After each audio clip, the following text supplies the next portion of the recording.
everybody! Welcome to Salty Sweet Games, where we shenanigan sob and smooch our way through tabletop role-playing games and scream our way through various video games. I'm Salty.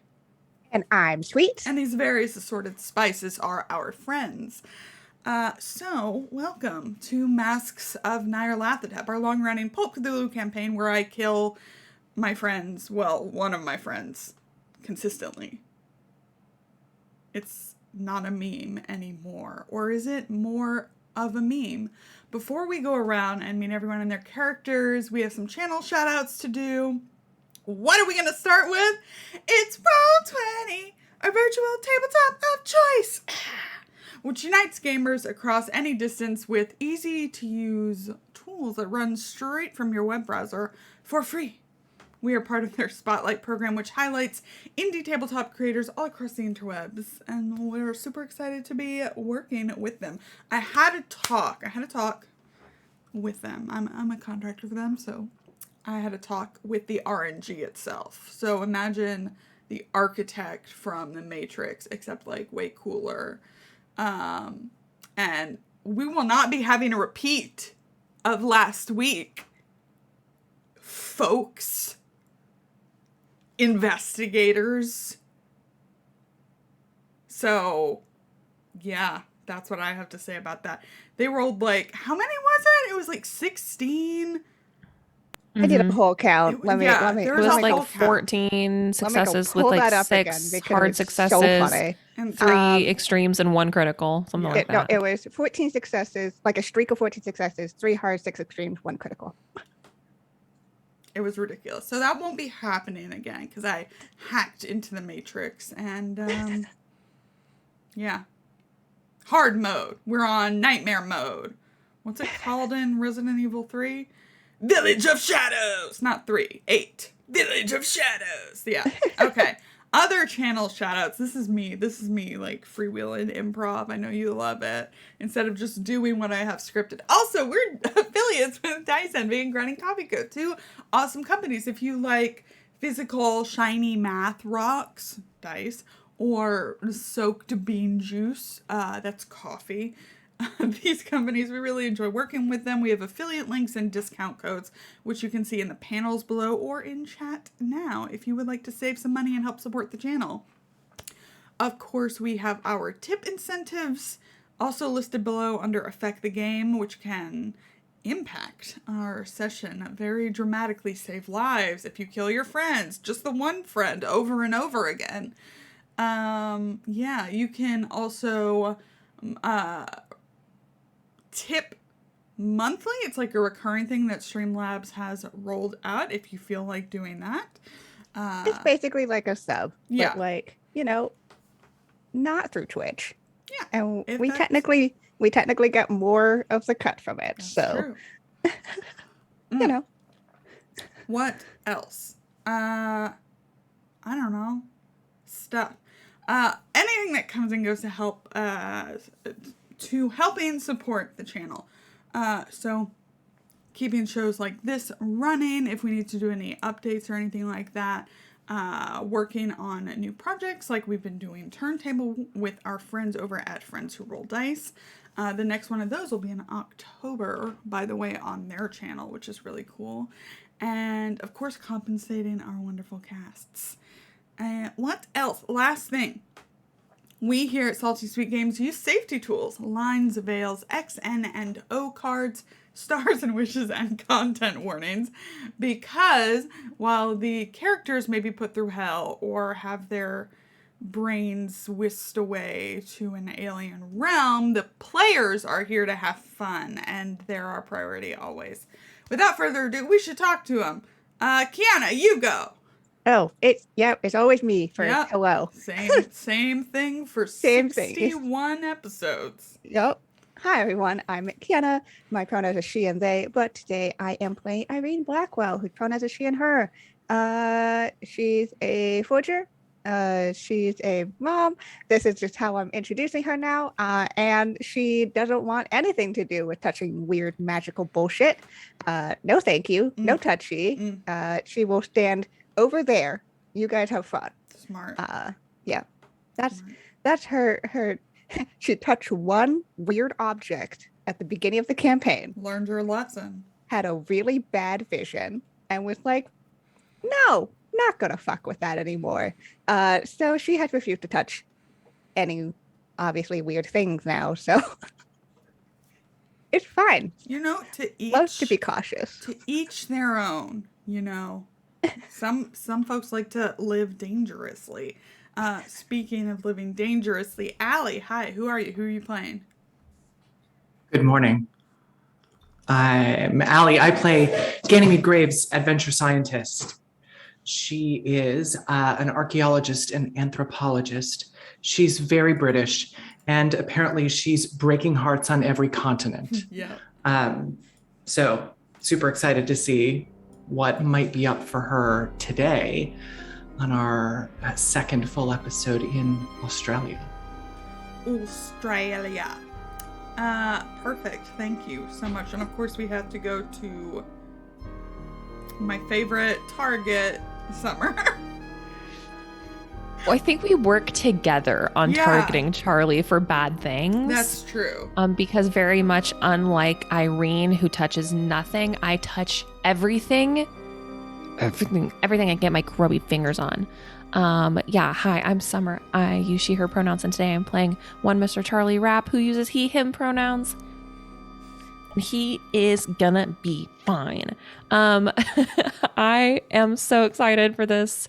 It is not the first time that Charlie has done something that he should not have, and I really had to futz with that machinery to make this happen. So I'm like excited. I was tinkering, I was spinning the dials, I was rolling those fucking extreme successes. I was going nuts. We were all going nuts. I'm just so excited. I think the thing is, what we all need to remember is that Lauren and I both actively try and kill Charlie at every twist and turn, and it's so much fun. We love doing it. It's truly a highlight. It is, yeah. I love the stress that we both feel, and I can see it on your face when we're like, he might actually die this time. But then you'll always come through. Please don't forget about me and that in the future. Perfect. And last but not least, let's go over to Eli. Hey everybody, I'm Eli. I use he, they pronouns. Today I'm playing Professor Winston Finn. You can call him Winnie. He also uses he, they pronouns. And he is currently resetting the calendar that he keeps of how many days since his best friend has gone unconscious. The number never gets too high. So he's lovely. He's a delight to be around, and he's super accepting of all this weird shit that keeps happening, which is kind of concerning, but we'll go with it. It's fine. There's nothing strange about that. This is all very normal stuff. Good. Okay, well, if you have never joined us, or if it's been a while, here's a very brief recap of this year-and-a-half-long campaign. The investigators came together over the murder of their good friend Jackson Elias, who was investigating the infamous Carlisle expedition, the members of which were all formerly presumed dead. That led him, and now you all, to a conspiracy involving various death cults around the world. Many names, many forms, but all the same and to one end. You know that these cults are amassing in specific locations around the globe and working together to build an airborne machine that will rupture and taint the sky to open the gate for their god, Nyarlathotep. You have figured out that the date of the machine's launch will coincide with the solar eclipse on January 14th, 1926, a little over half a year from now, and that a great ritual will be performed in precise synchronicity. Right now, you are in Australia to find the origin or backup of this machine. Kind of cut it off at the head type deal. Last time, on our last episode, you were met at the docks of Darwin, Australia, by Winston's colleague, Professor Anthony Cowles, and his daughter, Ava. At the Cowles home, Anthony told you about his research into an Aboriginal bat cult's potential reemergence, and an ancient city discovered by his recently deceased colleague, Anthony McWhirr, in the Great Sandy Desert. You all drew a connection between McWhirr's research and the various cults of Nyarlathotep that you've encountered, and you decided an expedition into the outback to find this city was in order. You began to make preparations to head to Western Australia, but not before a brief stop at the Randolph Shipping Company. Charles and Winnie headed inside to look around and create a distraction for Ganymede and Irene to slip in. The ladies took a crate marked with the sign of the sand bat, which you had learned from Cowles. When you all opened it, you found a device of rods, wheels, and mirrors with an eye tube that Charlie was able to futz with. He futzed around and found out, and powered it up. As he looked through it, however, he immediately passed out. Well, let's just switch up this music, shall we? This one's obviously too comforting. I don't know if comforting is the word I would use for that music. I call it creepy intro music. Thank you, Kevin MacLeod.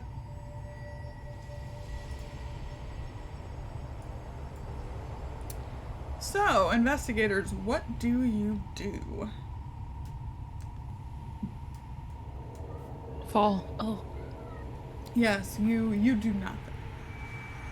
I try to catch him so he doesn't hit his head, but I don't know if I get there fast enough. You absolutely can if you want to. Yeah, for sure. And I try to catch the device too, Nice. so it doesn't fall to the ground and break. Sure, it does look pretty fragile. Yeah. Cool. Oh, what is it now? Irene? The disrespect. Listen, is it wrong though? No, I think definitely like if Winnie is like catching Charlie, like Irene kind of like on the other side of Charlie, just I think she tries to also catch him, but like Winnie's just there first, and so she's just kind of awkwardly like there, hands out situation. Since you're kind of free, why don't you make me a spot hidden check? Woo, spot hiddens. We love spot You hiddens love here. those. I actually do. And bonus die. Oh, Did I say 23 instead? So Hard that's the success. hardest success. nice. So, you, perhaps from having, like, nothing to do, something just out of the corner of your eye in the crate, you see kind of stuff down in the kind of straw that was protecting this device. What looks to be an envelope. I'm gonna go over and go check out that envelope. Yeah. What's up? What's in that envelope? As you tear it open inside, just there's a very brief message from RH to EG. It seems to be describing the object. There's a sketch of it, and it says a short-term survey device employed by the Yithians. And then Charles opens his eyes. However, Charlie, let's step back about 60 seconds.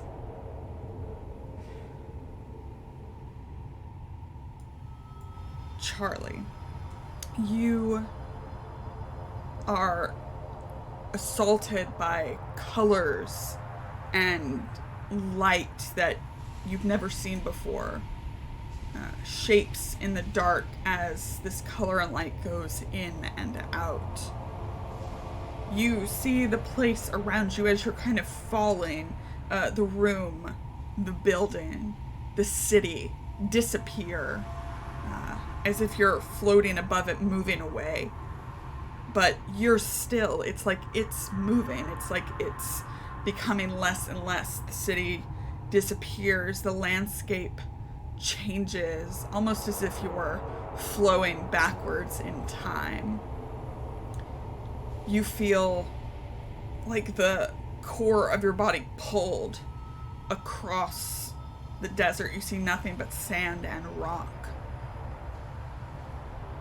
And then you shoot downward into this maze of a city. I think for a more modern reference, it's almost like MC Escher-esque. It doesn't make sense to you,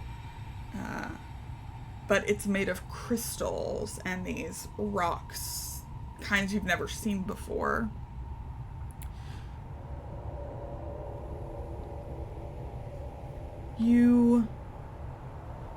Your consciousness kind of pauses long enough to process these 4 enormous statues, 2 of which you actually recognize because of your last Cthulhu Mythos check. One being the Great Cthulhu, and the other representation of the Bloody Tongue, Nyarlathotep. But you continue moving, kind of moving through this city, but not of your own volition. If you try to stop, you cannot.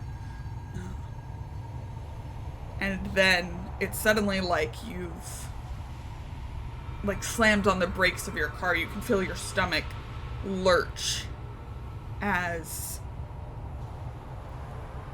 you can kind of feel your vision start to be under your control again, but you don't see your friends around you.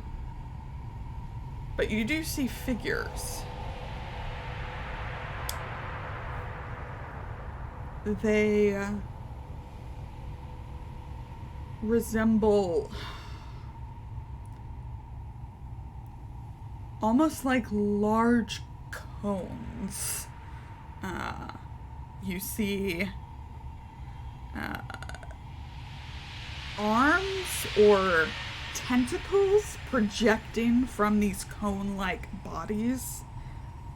You see 2 of the arms end in claws or pincers, and another arm terminates in these 4 clustered, almost like trumpet-like appendages, organs. And the 4th arm is topped with a spherical yellow head with 3 dark eyes. There's something insectoid about it. And then more kind of stalked, flower-like hearing organs on top of this head. And more tentacles.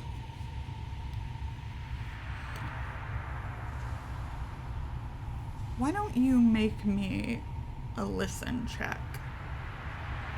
Okay. How many advantages do I have? 4. Oh.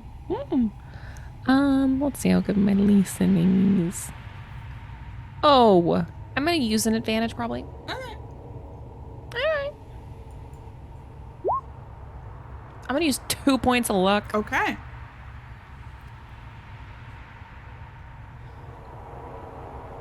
That's good.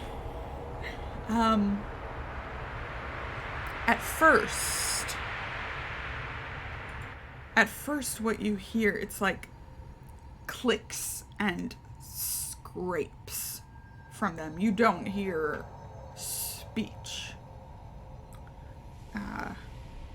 But something about it, you're sure it's some kind of communication, and though you can't necessarily tell if they are communicating to each other or to you.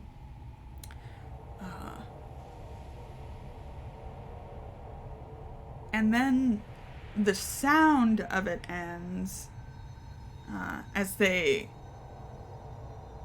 seem to almost understand that you don't understand, and you start to hear the clicks and scrapes, not with any ears you might have, but in your mind.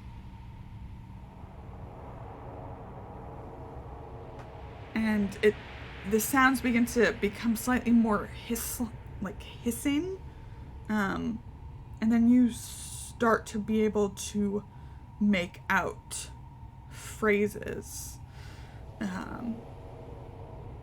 One is just a word, yith. The other is help kakakatak. And as this processes,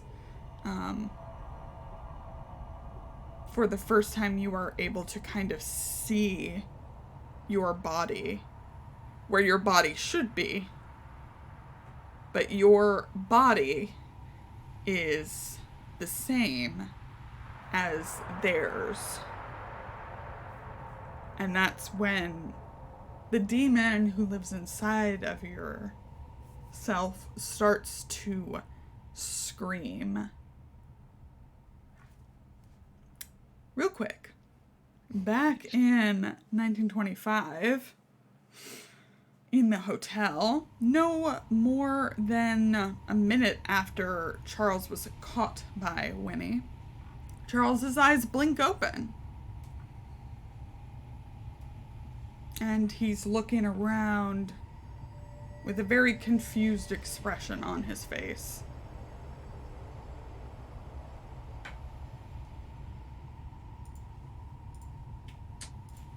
You okay? He just kind of looks when you speak. He looks at you.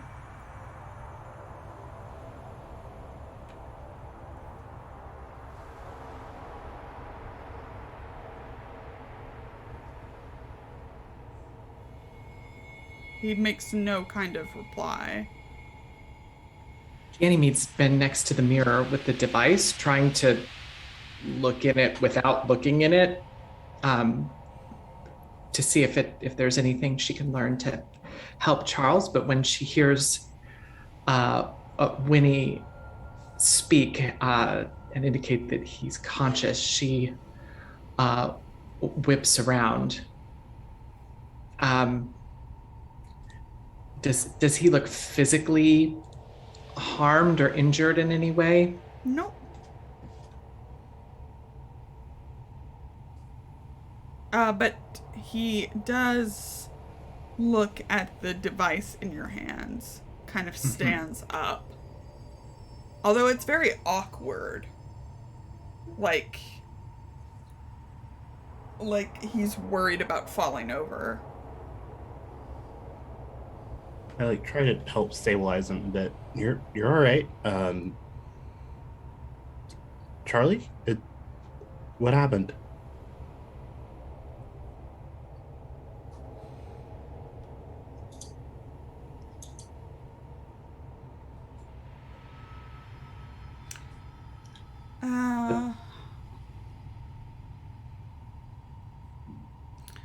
Charlie,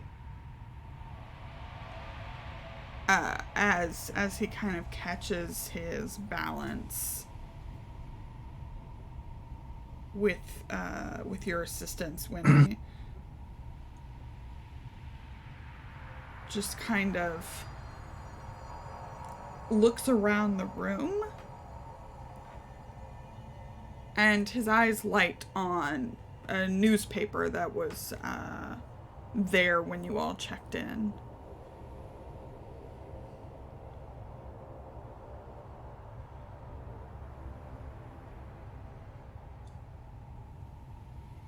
Charles, what is it? What's wrong? He kind of almost, looking down at his feet, kind of slowly walks over to it and kind of grabs the paper. Again, it's very awkward, everything's a little more difficult. And holds it up high.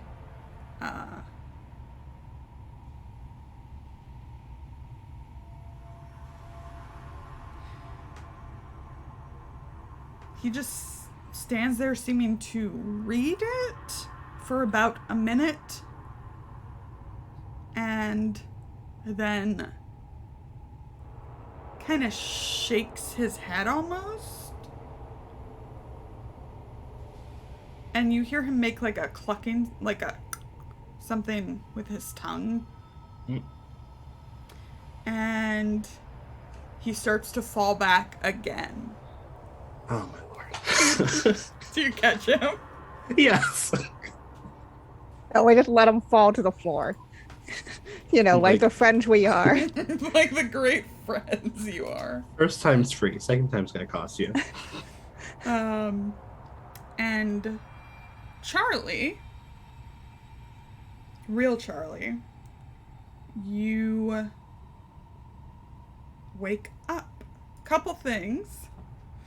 As you do, I need you to roll 2d4.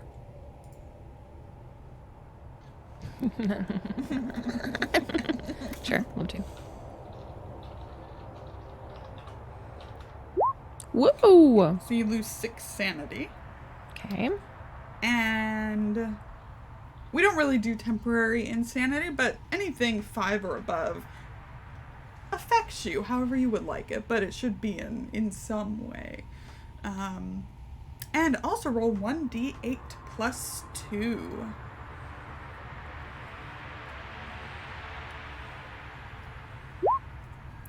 You gain 6 points in Cthulhu Mythos. Hell yeah, hell yeah. Fuck yeah. You're back on the floor. Mm-hmm.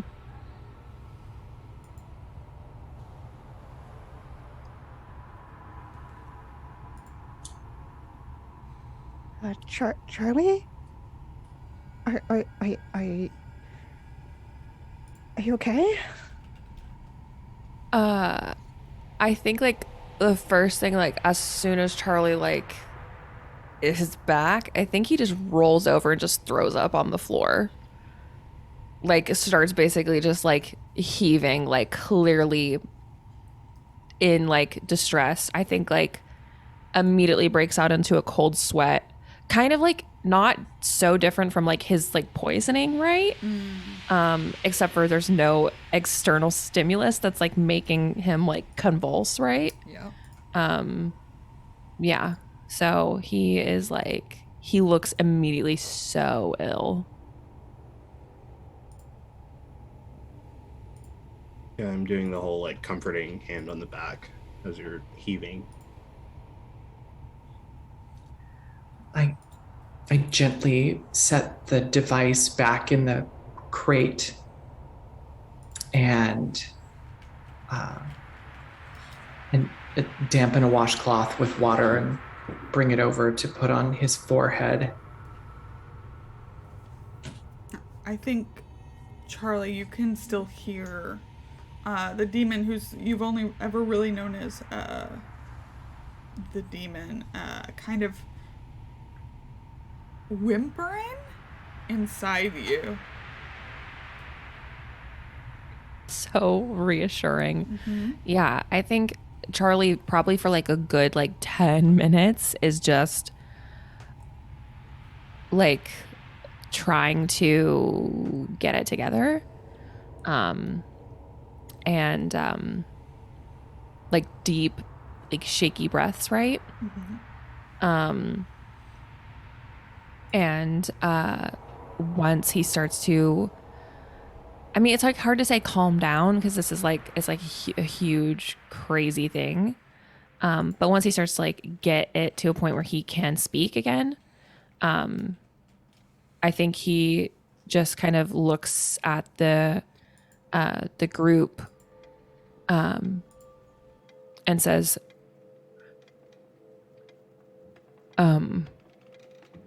what happened?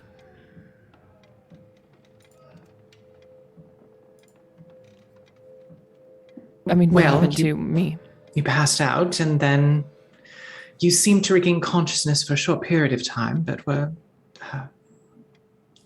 did not seem to be yourself before you passed out a second time. Was perhaps 5 minutes at most.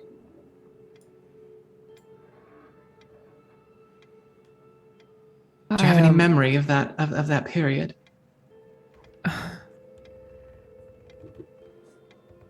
I wasn't. I wasn't myself. I went somewhere. I went somewhere else. I wasn't in my I wasn't in my own body.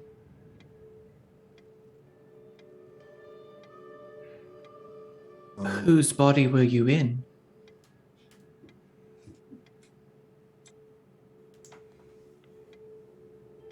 I don't know.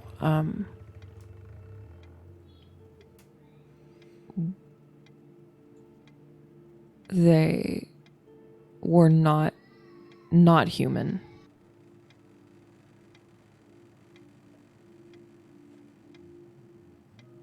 I think Charlie begins to roughly describe, like very brokenly, like kind of what he saw as far as like the bodies like go, like the cone shape and the heads and the tentacles and just like all this weird shit. And it's so hard for him to, cause like what was it? I don't know what that was. So he's like kind of trying to describe it, and doing not a great job, but like, especially because it's just so bizarre, right? I was in a city, like a crystal stone city, and there were other beings or creatures or whatever there too, trying to speak to me, and I couldn't understand what they were saying. They were clicking,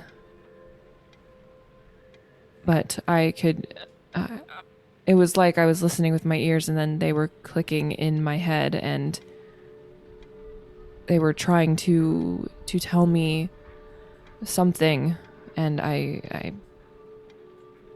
they said, Yith, help, Kakatak. It's all I could understand. I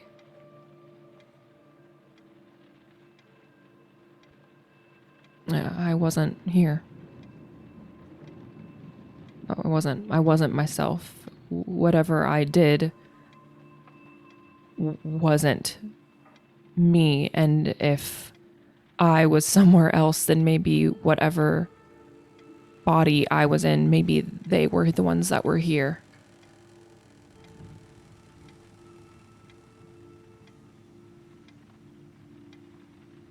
Maybe not. Lauren, between the description Charlie gives and like looking at the device, does any of this ring any bells with my studies or no?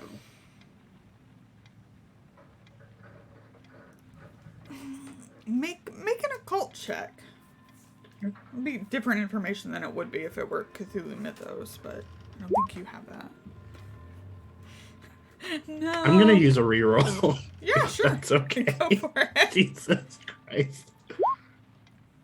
Okay. Okay, so Roll20 really did say, let's said spin this around, no. bitch, you thought. Like, You really thought. You've heard of things like astral projection, like out of body things. I think you may have even read of really kind of strange science adjacent things about like switching bodies. Nothing ever conclusive, and this doesn't really sound like either of those.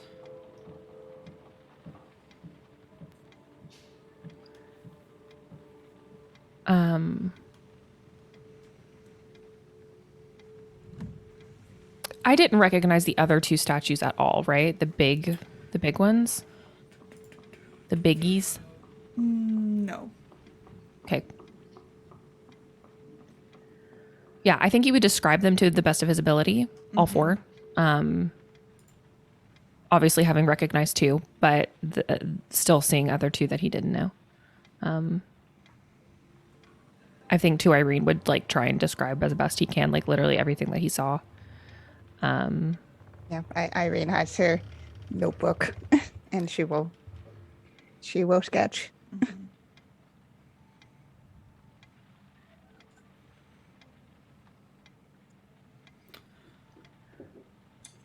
Professor, is it possible that perhaps one of these creatures that Charles encountered was looking back through him in some way during that brief period of consciousness? It's possible. It would explain the confusion, I would say.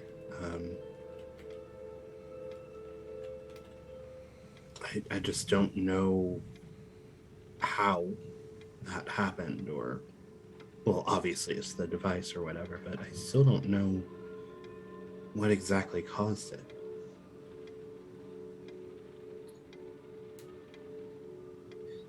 If it was, she says, and she turns to the newspaper and picks it up. What might it have been looking for here? Any out of the ordinary or unusual looking stories on the pages that it was, the page spread it was looking at? Or Charlie was looking at? I think some of the rumors that you heard or that Ava mentioned, like that people were talking about with corpses being found in the desert, the manner in which they were found, but from what you recall from just a few minutes ago, it seemed to stop reading pretty early on, if that's what it was doing. Lauren, question. If we need to roll to like figure this out somehow, I'm happy to. When they said help Kikak attack, did it feel like help comma Kikak attack, or did it feel like help like a proper noun, like a name or a person or something like that? The latter. Okay, so it felt like they wanted me to help somebody. Yes. Okay.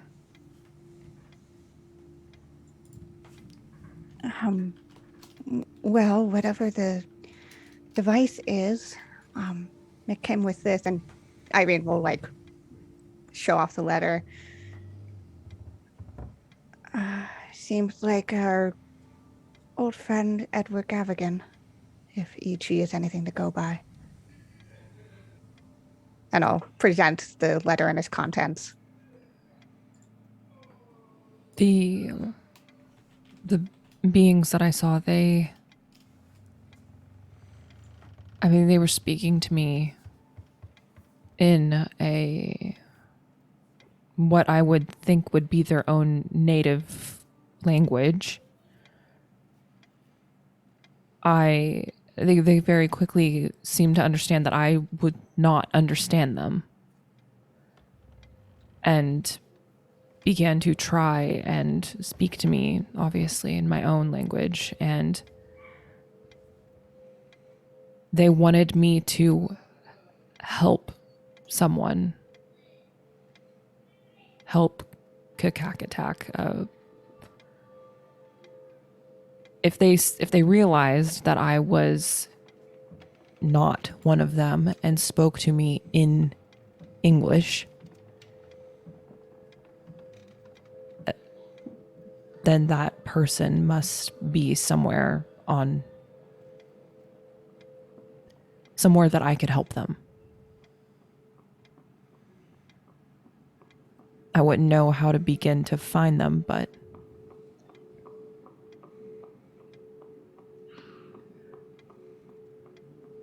Lauren, in my butzing with my little toy that like did that weird stuff to me, Like, so weird. So Do weird. I feel from my futzery that it has other settings?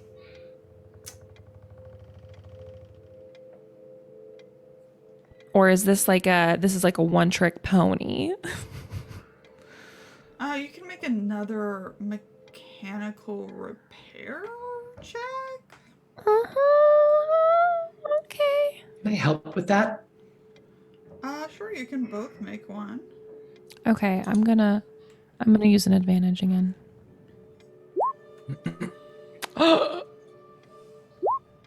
Jeez. Okay.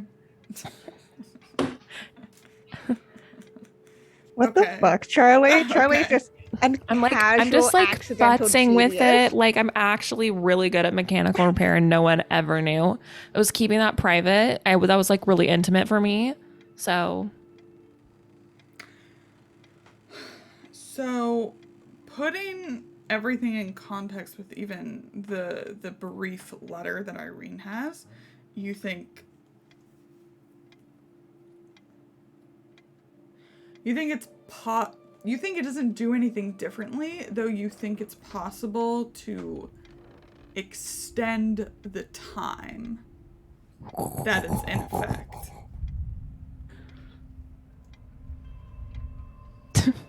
okay. But that could be very dangerous Yes. for the human mind and will. I'm feeling it right now that it's bad for the human mind and it was like a minute amount of time. Yeah. Yeah, Charlie, I think just keeps that thought to himself. I think he's gonna keep that one private. Sure. Just lock that away in case. But as long as it doesn't do anything else, like it couldn't like. It's not like a contact device. It's just like does this weird brain, whatever brain fuck. What did the letter say? It's short-term survey device. Okay.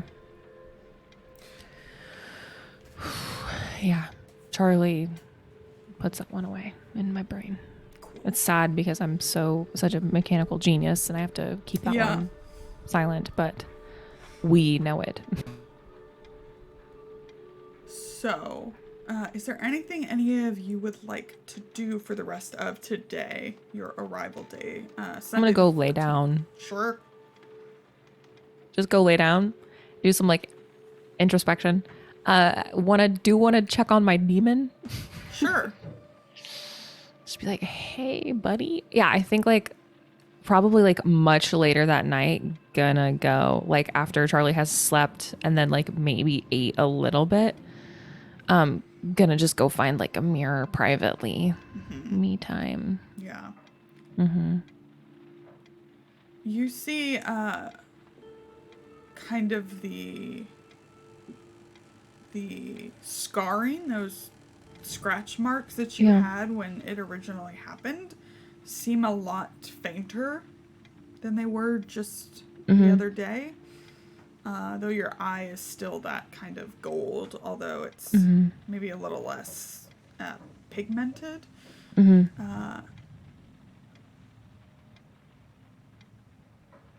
It does not seem that it wants to come out. Your reflection is perfectly in sync with you. You could, if you want to kind of make it engage, you could roll like a power check. Yeah, I mostly just want to see. It's crazy because this is a demon, which is non-human. You would think a demon would be like chill with other non-humans, but no, apparently not. Yeah, we'll just see. We'll fuck around and find out. Huge failure. Big whoops. Yeah. I'm not feeling well. No, okay. And neither is the demon. Yeah. They're not feeling great. You just hear a little more of that whimpering. And it slowly fades over the night. Winnie? Yeah, I don't do this necessarily in private. Like if there's a common room that we have, I'd probably be sitting in there. And I just take out that pocket watch that appeared out of fucking nowhere. I just start looking at it. trying to figure out what exactly it is. Yeah, it has the name of a shop on it in French. It is kind of, it doesn't look necessarily expensive. It is very, like the quality of the craftsmanship is high though, but it looks like it's been through a lot. On the cover, there are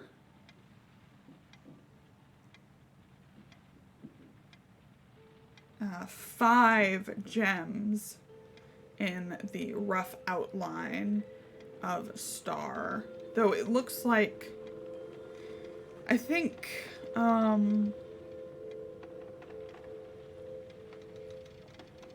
like one is in the middle, and for some reason you're not sure why, it just strikes you as being more recent than the others, and one of the gems is cracked. Interesting. Is it a working watch or? Mm-hmm. Okay.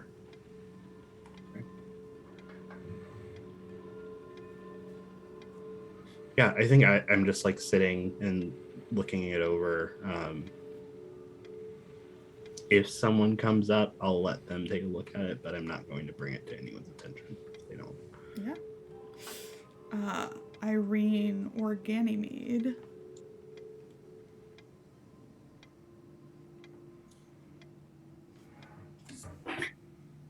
Ganymede has letters that she wrote while she was aboard the Shibasu Maru to Beatrix and to John Craig and to Annabelle Claiborne Montgomery, and she takes those to the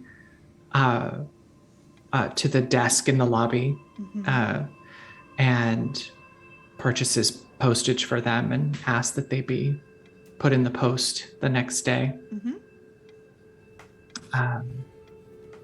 But that's all.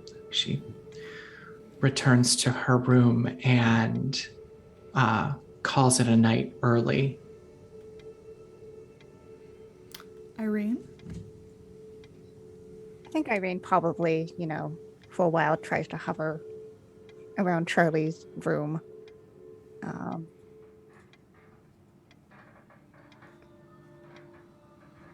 And I think that she's like, she wants to give him space to chill out, but she's also probably like outside the door, occasionally like leaning in to listen to make sure that he's like fine, and then wandering off. She spends a lot of time doing this, I think, until eventually probably someone is like, you should, it's super late, you should go to sleep, maybe.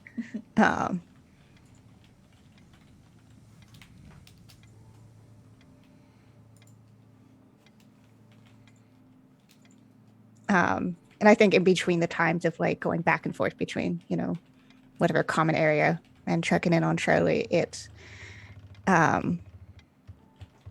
she's taking the time to go through her notebook again and just kind of flipping through. And these new images of this strange city and creatures that Charlie had just described. And just trying to,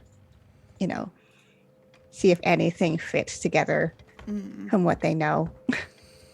You definitely recognize the description of the bloody tongue from New York. Okay.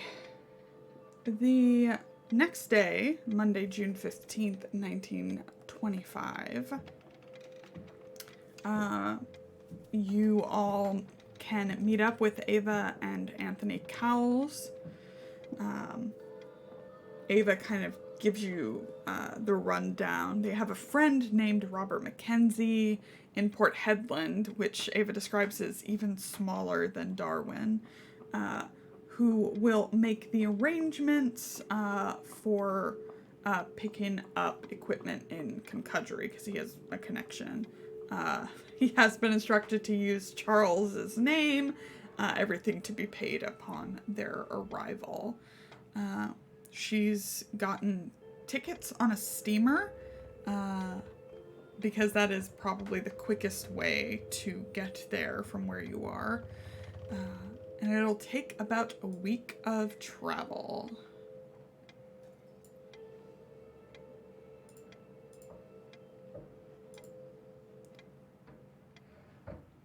So, is there anything else anybody would like to do in Darwin, or shall we redline it? Let's go travel. Are we telling our new friends about what happened with the device or any of these things? I vote Charlie no. wouldn't bring it up. Charlie's not talking about it anymore. It's over. It happened yesterday. Come on. Yeah, that's in the past. Move on, Ganny. I think it would definitely be a just be careful of looking at that device. Probably not going into any detail about what happened, but that's a bad thing to look at too closely. Yeah, I will keep it with me, I think, unless somebody wants to have a conversation about that. Yeah, I think Winnie would be a bit conflicted and would voice concerns about taking it at all. But ultimately, he would go with the group.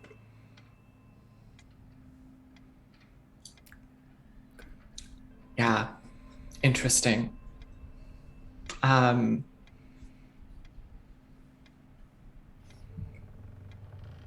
Yeah, I think Ganymede, I think, is open to leaving it behind, but I don't know if we had a group conversation about that. What would we choose to do? I think Charlie would be against leaving it behind.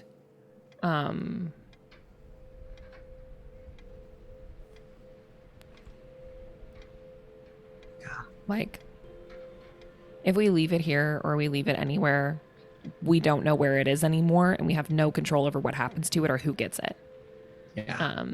So taking it with us maybe is dangerous, right? But it's also safer than someone on the other side getting it, you know?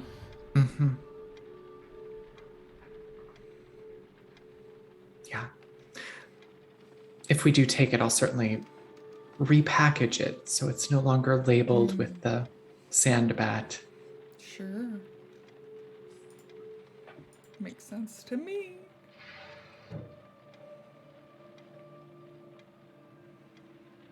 Okay, then we're off. So you have this week to kind of get to know Anthony and Ava a little bit better. The steamer is definitely a little more comfortable than the Shibasu Maru was. And you are greeted when you dock in Port Hedland by a man named Robert Mackenzie, who has arranged to drive a light truck to Concudgery to get the equipment and camels from Mortimer Wycroft's shop for you all. Though you will spend the night here. By the time you arrive, it's pretty late.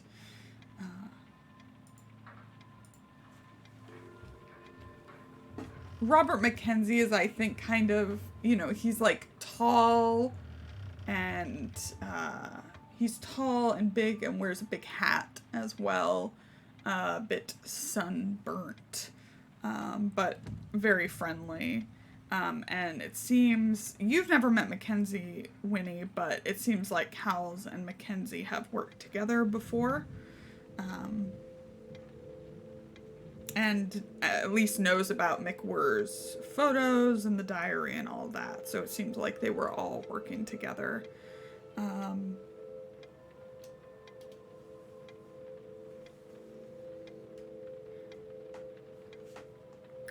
So as you rest up for the night, Is there anything you'd like to discuss with either of them? There's also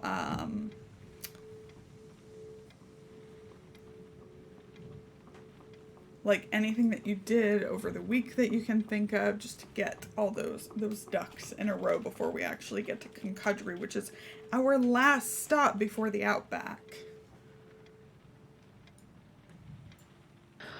Charlie is like full on in just like recovery mode.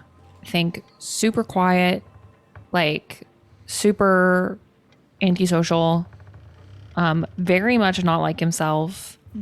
I think that like is probably having nightmares about what he saw, like really realistic, vivid dreams about being back at that place. Yeah. It's so weird because like nothing bad happened to him, right? Like nothing's, I mean, it was horrifying because it's so unlike his life, right? But Yeah. he wasn't harmed in any way. So I think that these are just like really, really vivid dreams that are scary because of the nature of like being outside your own body and being somewhere else, right? Yeah. So yeah, I think he's like not well rested, like just like kind of a mess. Poison part 2, like Right. just really, really going through it. But yeah, just like not a fun traveling companion, probably mostly.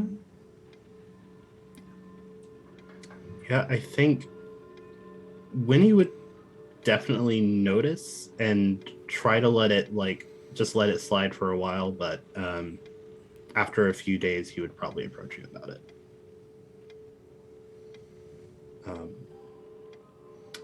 Charlie? Yeah, hey Teach. Everything good?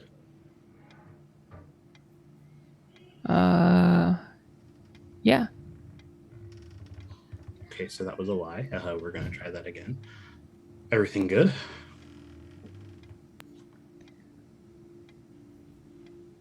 Well, I'm not dead.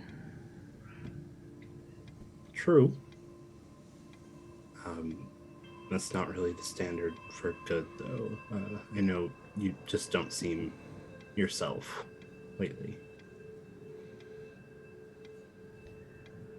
Well, I was poisoned and nearly died and then was transported outside of my own body into a city beyond human comprehension, pretty much. So,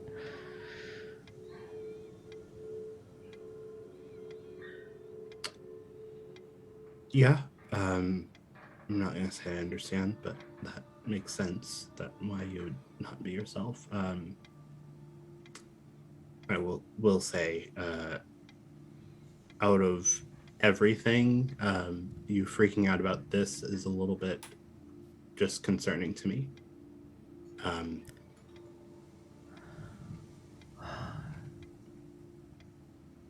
there have been plenty of moments through this entire journey that we've been on, this entire mission, whatever you want to call it, that I have not been myself in every conceivable way. But this one felt the worst.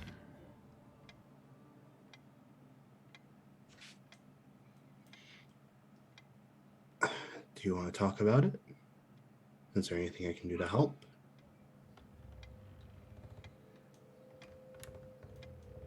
I don't really know how to say more than I have. And I don't think that you can help, no.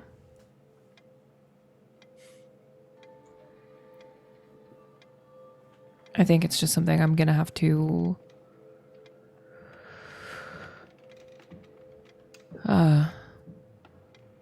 get through.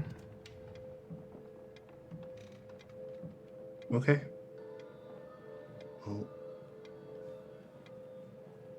I'm not going to pretend like I know what you're going through.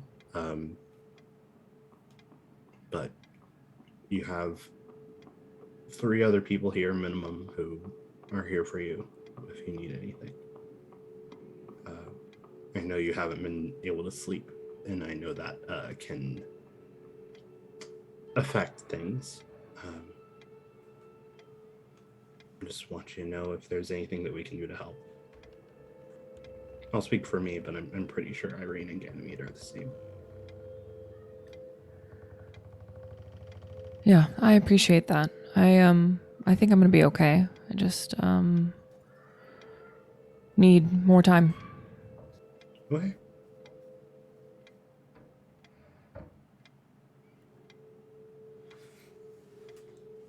Right. So, Concudgery, it doesn't take as long to get there, and Mackenzie has made arrangements for all Lauren? of you. Yeah. Lauren, I would have, we don't need to roleplay this at all, but at the docks, as we were offloading, I probably would have just milled about a little bit, talked and listened to people just to see what rumors might be floating around this place. And I'll try to do the same in Concudgery as well, just so you're aware of that as we're going into it. Yeah, that's a good point. I think a lot of stuff in Port Headland is similar to what you've heard in Darwin, but I think maybe Mackenzie kind of notices you listen and says, wait till we get to Darwin if you want to, wait till we get to Concudgery if you want to hear some wild tales. Yeah. All right. So, Concudgery lies south of Port Headland. It's a mining town. It bustles even in the heat of the day. The place caters to many prospectors. Thousands of horses, camels, mules, hundreds of trucks are here. So I think by the time you arrive, it's probably sunset on that Tuesday, and Mackenzie recommends that you all get a drink at the Concudgery Grand, and he kind of elbows you Ganymede. Awesome. Yeah. Do I have any pictures of Concudgery? Concudgery. Mm-mm. Yes, I do. Let me get over to the map screen. There we are. So this is a street in Concudgery. So lots of horses. Love it. There we go. Alrighty. Oh, and you can, are you all on this page? No, let me take you to this other more close-up page. So you can kind of see about how you've traveled. So, I mean, you're all used to traveling at this point, but still, it's traveling in Australia is different, like, especially by, like, the truck you were in. It's not really a road. It's not like driving to New York was at all.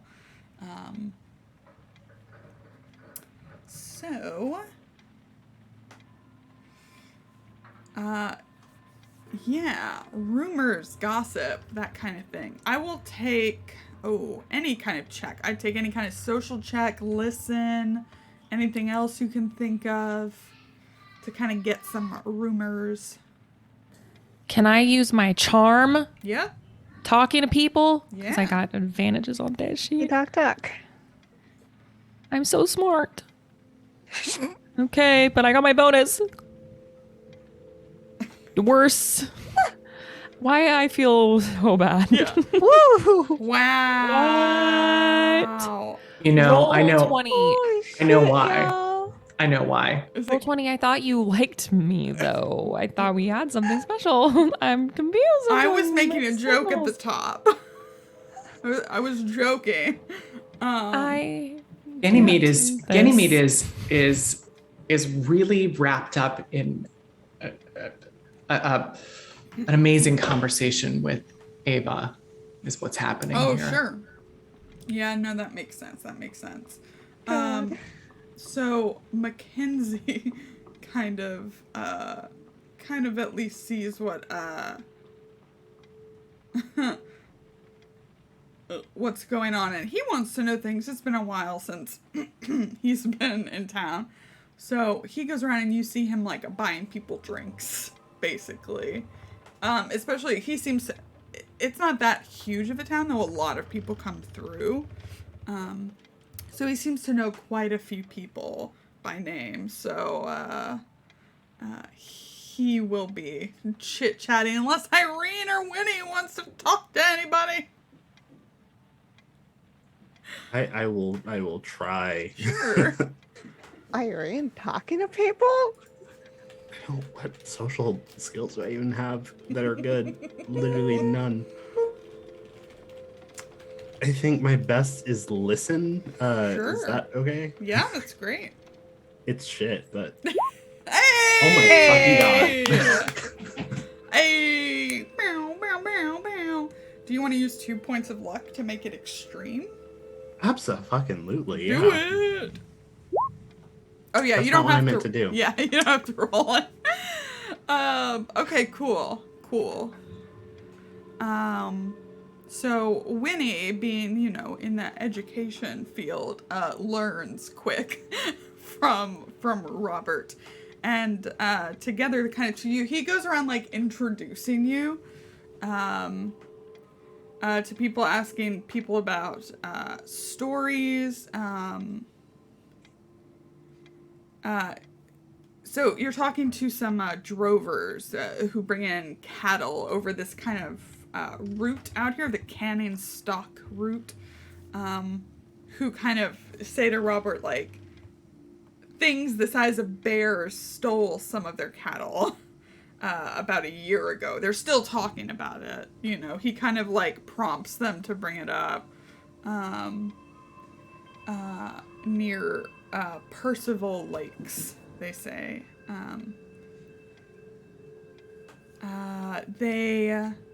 Other people are talking about things going out.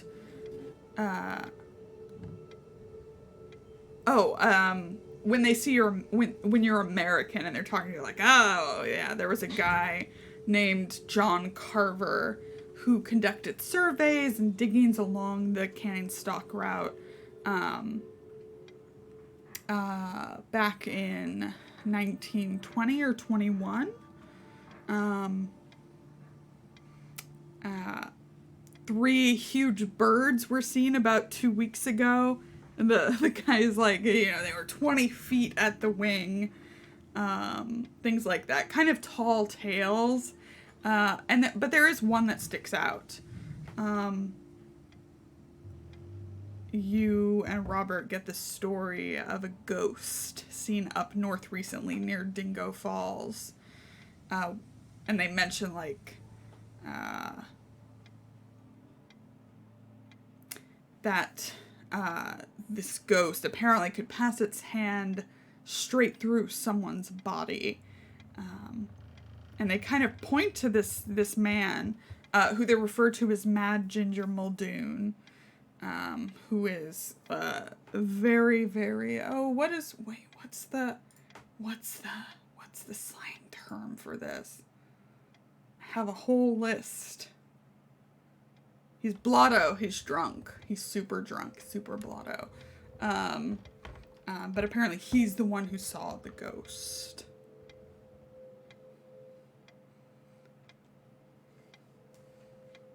Yeah, I think I report that back to everyone else.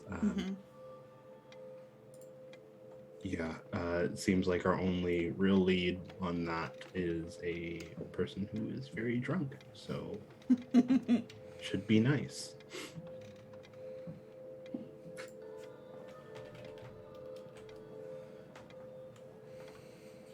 Well, we'll make time to talk to him. Seems like it might be right up your alley, Charles. Ganymede's trying to poke a little fun just to see if you're okay, if you're Yeah, feeling yeah, better, yeah. you know? Yeah, I think he just gives you a look and is like, in what way, Ganny?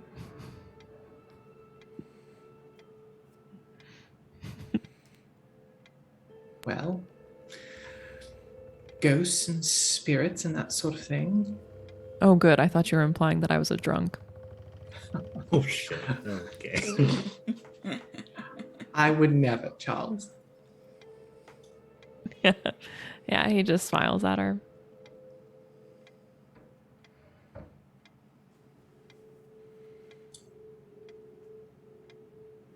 Well, are you going to go talk to the man? May as well. Do that first. Wow. Yeah, we'll go find this guy. Okay. He's fairly stupefied with drink.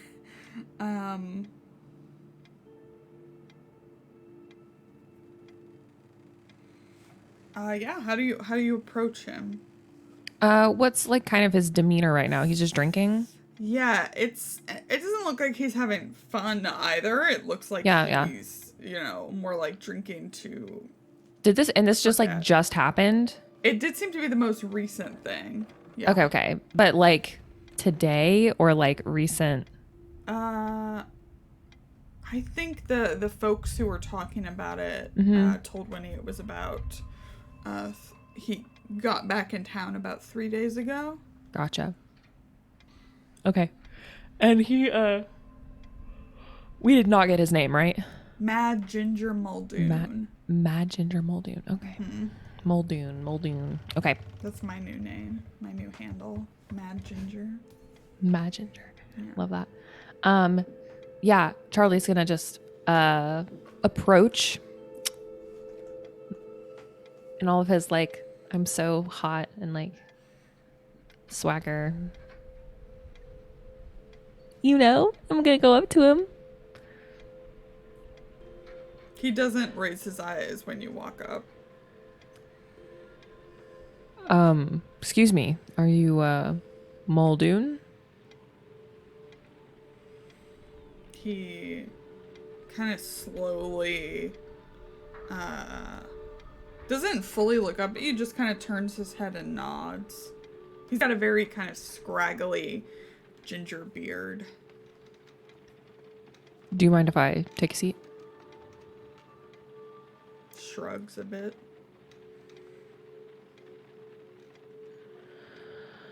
Charlie sits down, like across from him. Mm-hmm. So, heard you've been going through something. That you saw something.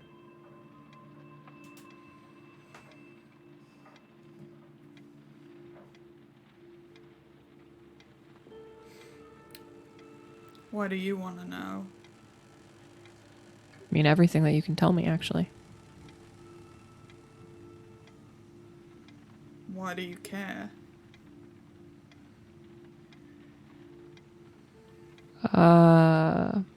Back home,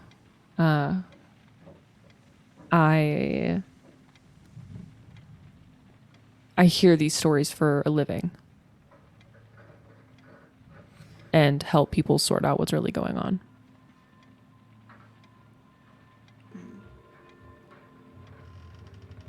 You help people, do you mean you write stories about them, make fun of them?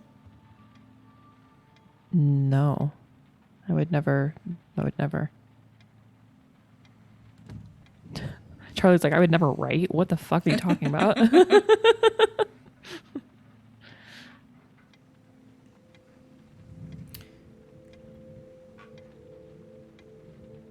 You don't sound like you're from around here. I'm from California in the United States.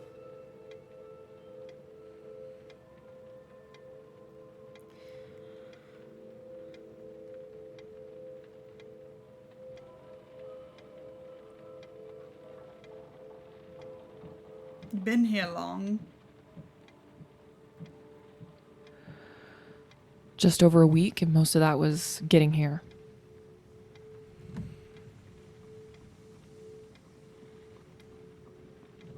Listen, even if I was here to poke fun at you, I think, what damage can I really do to you?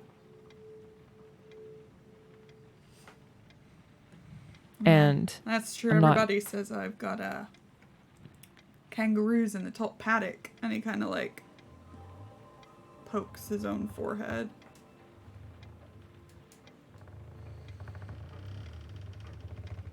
Listen, I can see very clearly that you've actually been affected by whatever you went through, and I just want to get to the bottom of what it was. To be more specific with you about what it is that I do, in hopes that you will trust me more for it and not think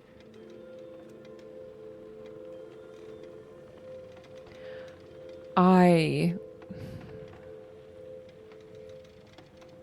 communicate with spirits, with the deceased.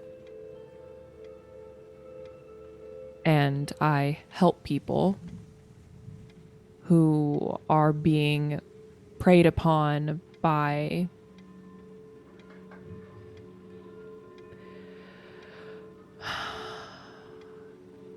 pretenders or imposters who use communication with the dead as a way to make money.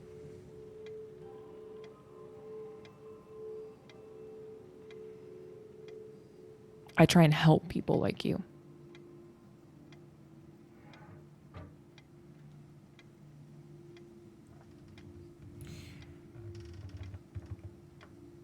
You communicate with spirits. Yes. This one didn't look like it wanted to communicate. Some of them don't.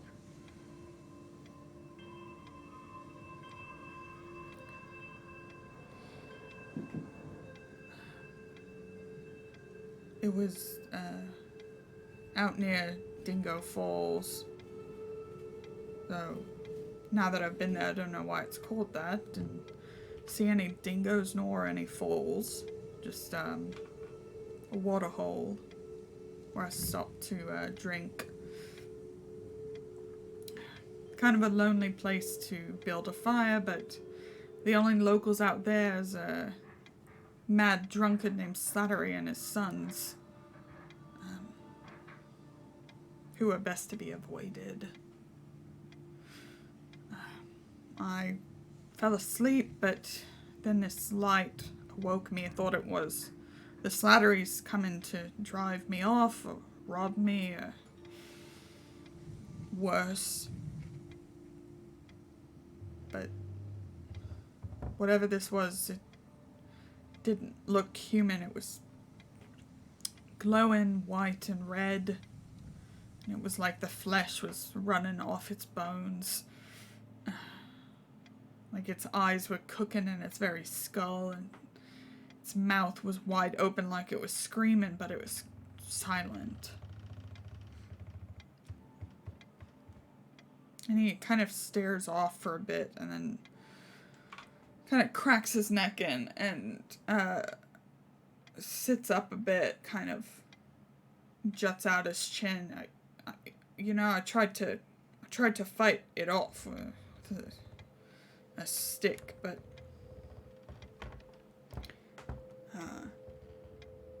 didn't seem too effective, so I just ran off into the night, went back when the sun was out to reclaim my gear, and headed back here to Kincudgery. When you say you tried to fight it off, but the stick didn't seem to affect it, was it non-physical? He kind of looks down and just shrugs again. And there was no trace of it when you went back for your things? Yeah, he shakes his head. It didn't look like him, but I thought maybe it might be Bill Buckley. Oh, right. Who? Yeah. He kind of laughs and takes another sip of his drink. Oh my god, you know what he looks like? He looks like our Capitan, Allie. Who's our captain from Black Sails. He looks like Toby Stevens, but Toby Stevens. when they're like dying. What is the phrase? I don't know why this is so important to me all of a sudden.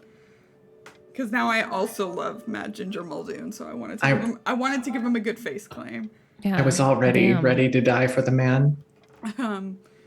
So he kind of takes another drink as he kind of chuckles, remembering that, of course, you wouldn't know who Bill Buckley is. Yeah. He's the only man who ever deliberately went out to Dingo Falls. He talked himself into believing that a drift of gold must exist there. He played the harmonica. But one time he went out and he didn't come back. People think he died in the desert. Nowhere to tell.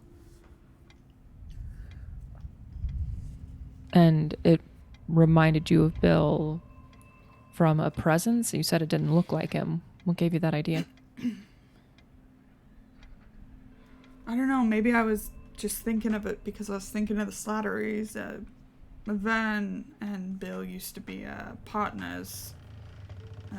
Mining partners.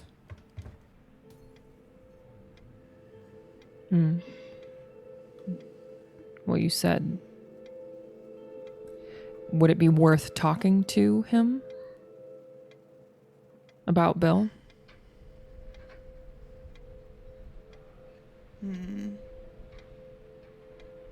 He's not the same kind of drunk as me.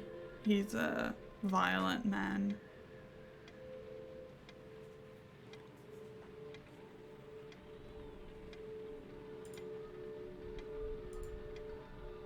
I mean, I've dealt with violent men before.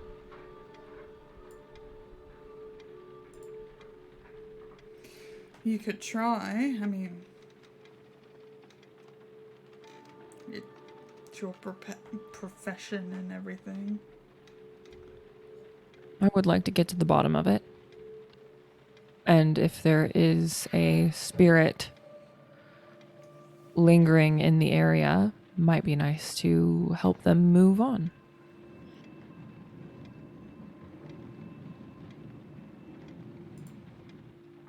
He shrugs again and kind of goes back into his drink.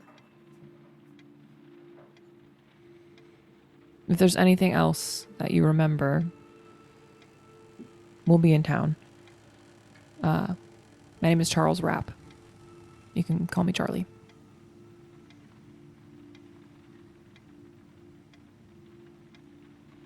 And I think Charlie just will get up from the table.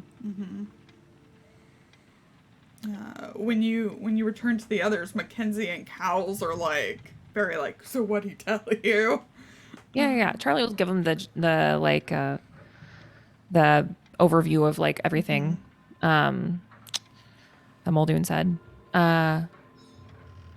Does the was it Scuddery? What was the name of the Slattery. Slattery. Would they recognize that name when Charlie brought it up to them? Yeah.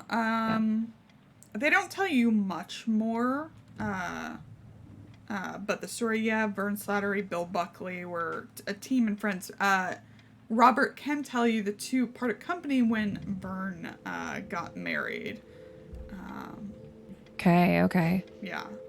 Is his partner still around?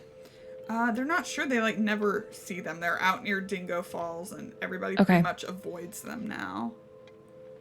Okay.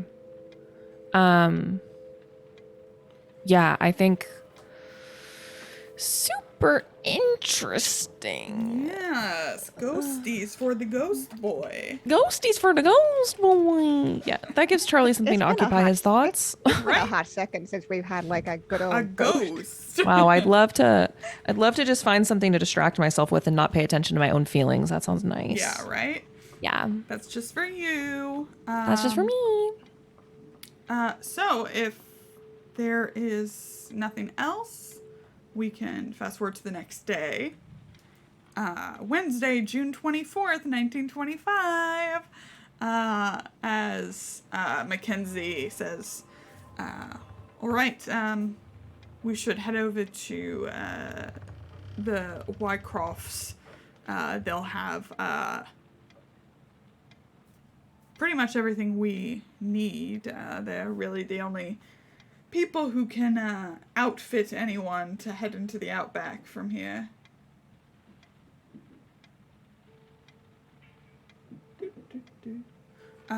Yeah, let's head that way. Great.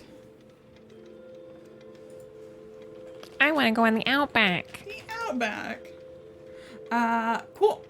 So, Mackenzie also says, he, I don't know, he looks at everybody. Best to, not be too friendly. And I don't know Okay. who he kind of gives looks to. Probably Charles and Winnie. What? He just gives you like this look. You don't know what it's about. Somebody beautiful gonna show up? Can't wait. So, Wycroft's shop fills the lower story of a dilapidated building on the outskirts of Concudgery. It doesn't look like it's poppin', right? But it's the only real place here. It doesn't look particularly busy right now. And as you approach on the front porch, you see three figures. Three figures kind of lounging in the heat. And they are three identical triplets. Sisters. They are all tall and blonde and fanning themselves in the heat. I'll show you pictures. In my head, the pictures aren't identical, but I like the idea that they are now. So now they are. But I will introduce you. Let's go over to this screen.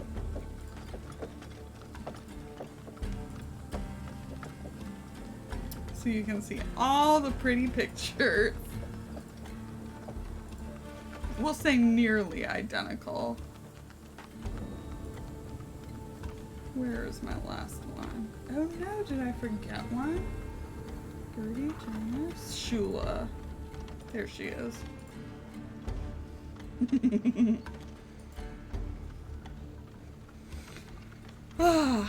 Beautiful Australian women. We love them. Yep. God bless. They kind of... I think maybe one of them kind of perks up and kind of whistles as you all get closer to call attention to your approach.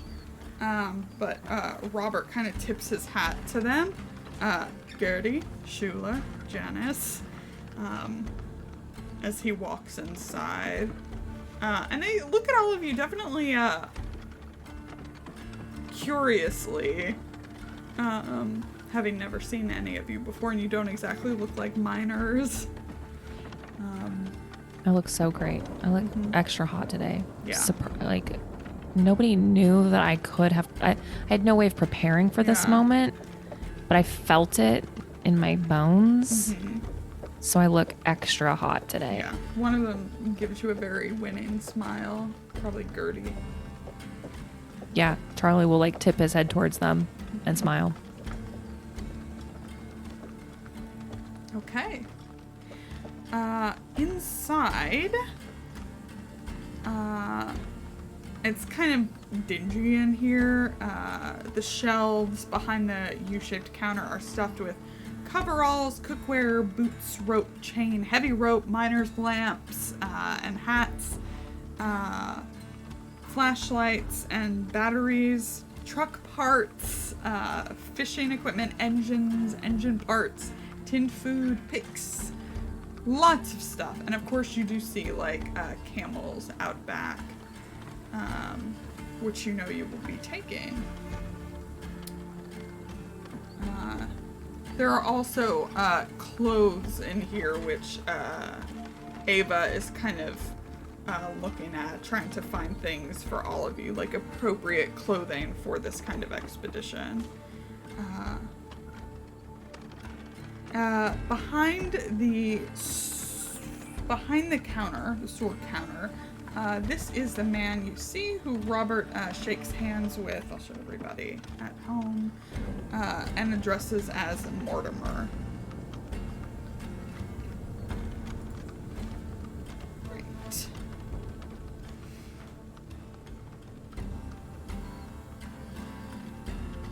So,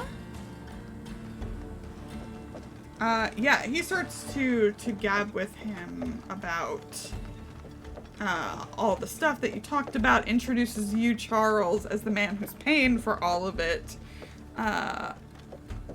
And Mortimer starts to ask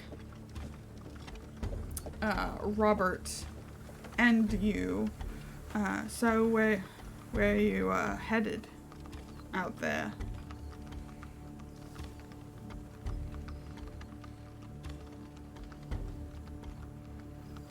That's a great question.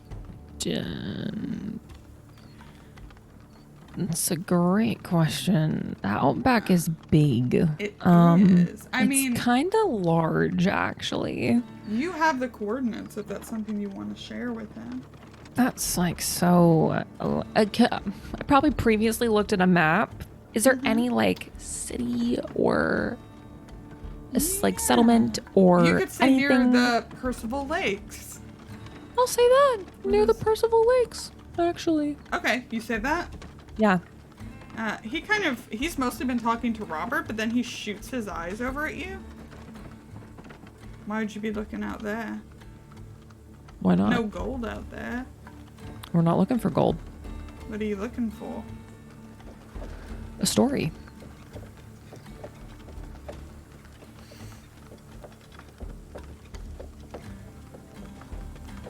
Well, pretty sure everybody at the Grand has told all the stories from out there, you know. Monsters, huge birds, whatnot. If there is a monster out there, I would like to see it for myself.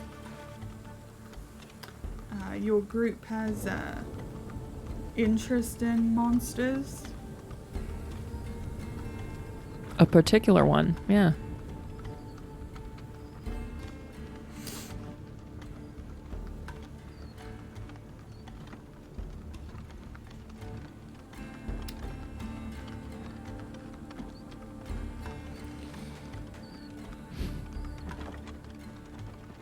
All right, well, let's get you set. He kind of whistles, and the sisters appear in the doorway.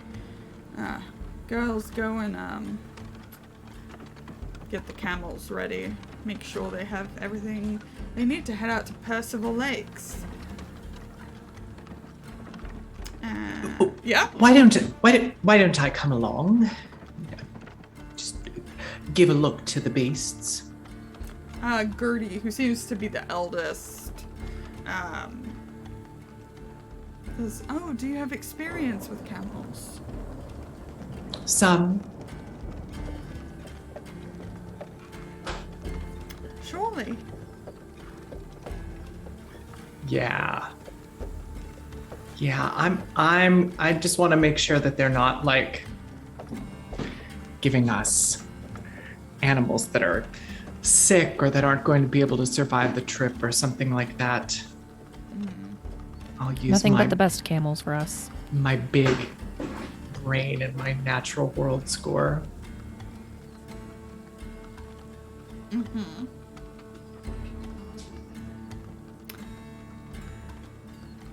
Okay, yeah. Ganymede, you go around back with the Wycroft sisters. I think out back you see 2 loaded up trucks out there. Those aren't for you, you know, you're not taking trucks. And the camels, all the camels look healthy. It looks like they had already hitched up the number you need, which is, what, 6? Before you got here, so they seem mostly already ready to go. Okay. Mm-hmm. I just want to, if I can, I want to make sure that they're healthy, that they've been saddled properly, the gears lashed down properly, and so forth. Yeah, I think, yeah. Don't mind me. What do we got? Cool. Yeah, I think Gertie is kind of like showing you the camels. They all look healthy. It looks like they have all the proper equipment, and the Shula and Janice kind of head to the truck you came in to start unloading your gear and putting it on the camels. I got my eye on you, triplets. Yes. In what way, though? Not in that way.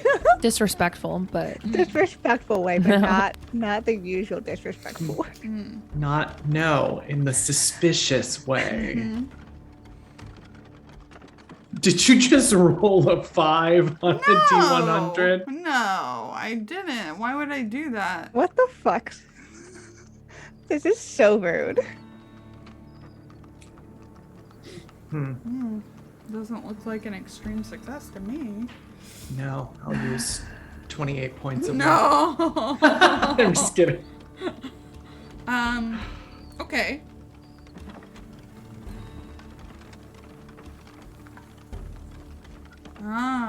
Oh. Okay. Okay.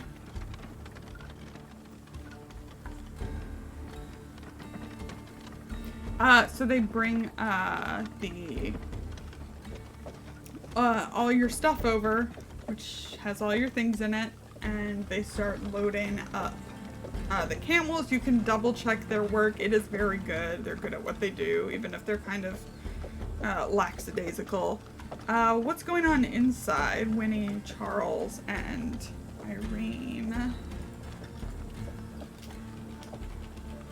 Charlie's probably just getting payment and everything like that squared away, making sure that everything is taken care of, making sure that they actually like are maybe a little bit oversupplied, just a little bit, just in case something goes horribly wrong. And Robert's with you. Robert seems to have experience with this, so like definitely making sure that everything is as it should be. I think too, like even though I think like Charlie's just like really diving into making sure like everything's like good. He's put on his business face. Business boy. Yeah. Activated. Yeah, just get that all squared away. But I think he too would want to, I think he would say, so have you been out that way yourself?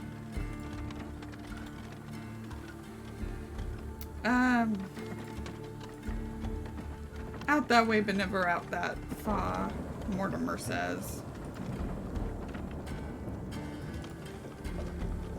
Do you have any words of advice?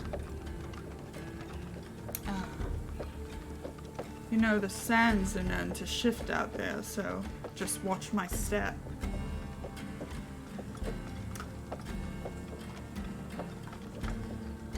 Great. Noted. Yeah, he's packing all of you up. Irene or Winnie, is there anything you'd like to do? Anyone you'd like to talk to? We spent all of Shanghai being chased by, seen by, followed by suspicious ass people. Hello, is there anyone weird and suspicious around here? You want to make a spot hidden? Yes. Okay. Anyone for it. watching us? Because that happens so many times. Nice. Yeah, just nice. Okay.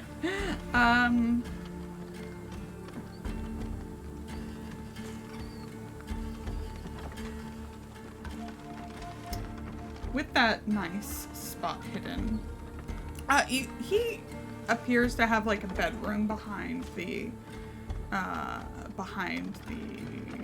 counter, and you can kind of make out a book on the bedside table called Wondrous Intelligences. But that's really all. There's nobody lurking. I think you also notice he keeps a shotgun behind the counter, which, like, most people here Most people do. around here do, yeah. Yeah, That's kind of the thing. Yeah, it's not particularly suspicious. Though I think maybe as you're, like, walking around, you also see behind the counter a club. Cool. But, yeah, that's it.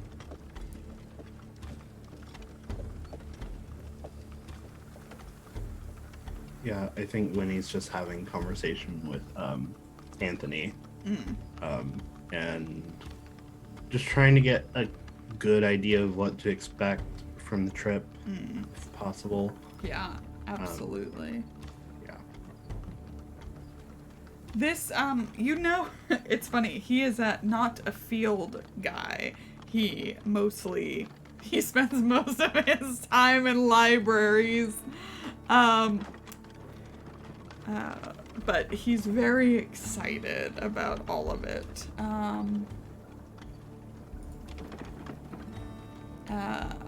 So doesn't particularly have much more to offer.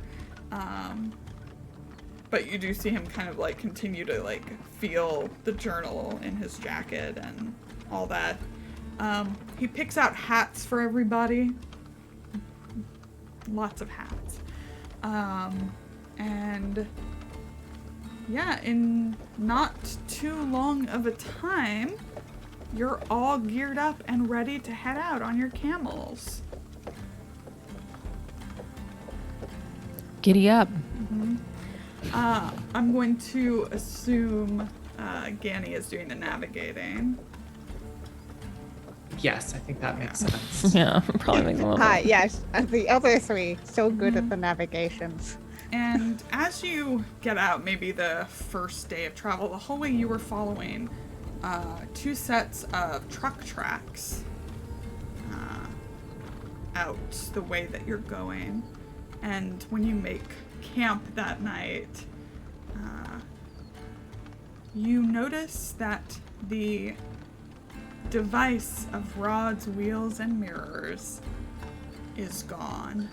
And that's where we're gonna end today's episode of Masks of Nyarlathotep.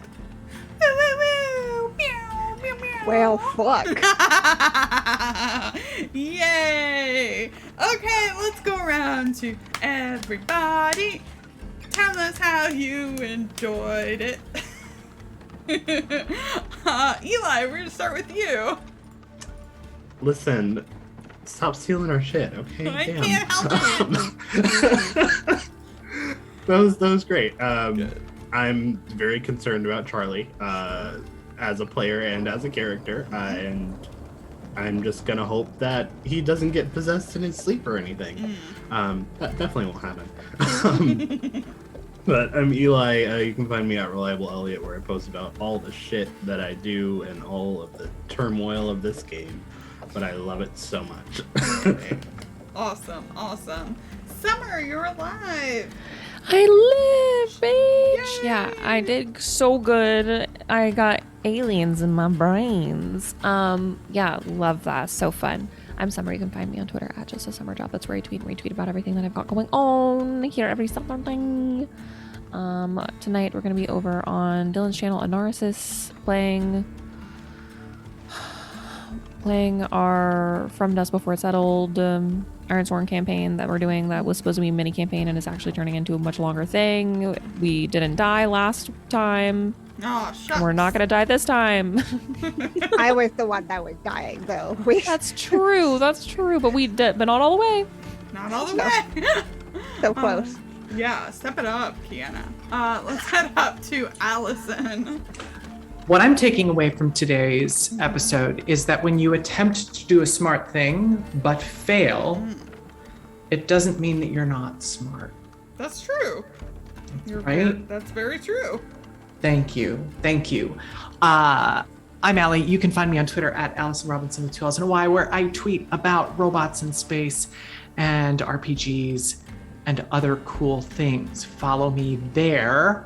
This is awesome. Yithians, weird science devices, and ghosts in the outback. It does not get any better than this as far as I'm concerned. So I can't wait for next week.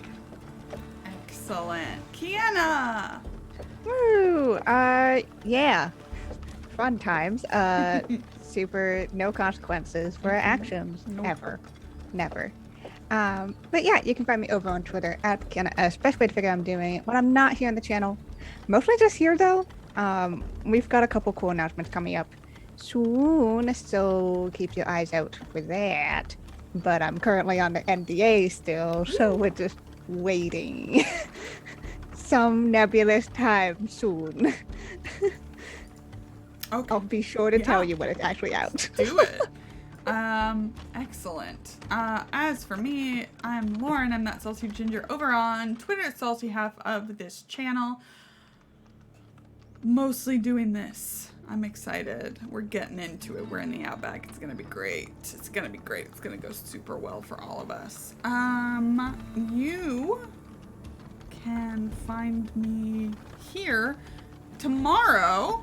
I think we're going to return to Baldur's Gate 3, our tiefling disasters, get back into it, go save a druid, I think is on the agenda. I think so. We have a bunch of quests So that many we're kind of in the quests. middle of. Yes. So, we just met shitty demon dude. Yes, so shitty. So, you know, it's going great for us. It's going super well. So we're gonna get back to that sometime tomorrow. We'll post about it on Twitter where you can follow us, and then we'll upload the VOD to YouTube. It's all Salty Sweet Games, where you can find that stuff. Thank you to our sponsors, Roll20, even though you screwed us today. I mean, not me, I did great. Thank you. Thank you to Dice Envy and Grinding Coffee Co. We will be back next week. Same time, Saturday, 9 a.m. Pacific, to pick this up. Yeah, I think we're gonna go raid a friend. Our friend Invert is live, so give him some salty sweet hype from us, and we'll see you next week, everybody. Bye bye. Wait, bye, everybody.